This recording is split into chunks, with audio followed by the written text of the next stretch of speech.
In today's video, I'm going to teach you how to link two tasks in Microsoft Planner if you want to connect one task to another, so it's easy to jump between them.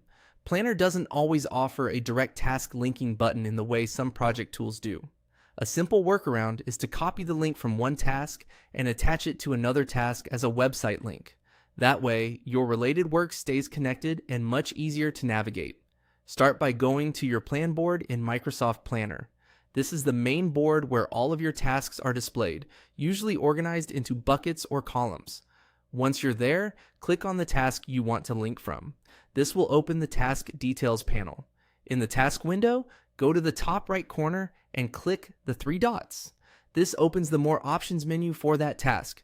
From that menu, click on Copy Task, then click Copy. In this case, the goal is to capture the task link so you can use it elsewhere. After that, close the task window by clicking the X or Close button.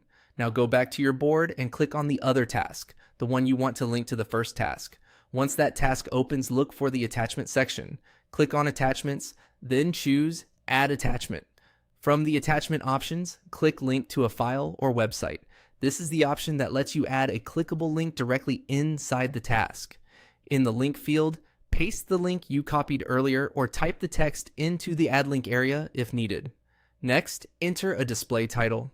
This title is what people will actually see inside the task, so it's a good idea to name it clearly. For example, you might use the name of the related task or a short label that makes the connection obvious. This helps anyone viewing the task understand exactly where the link goes without needing to open it first. Once everything looks good, click Add. The linked task will now appear as an attachment inside the second task, giving you a quick and practical way to connect related items in your planner board. This is especially useful when one task depends on another, when you want to reference supporting work, or when you're keeping a sequence of tasks tied together for a team. Just remember that clear titles make these links much more useful over time. And that's how to link two tasks in Microsoft Planner.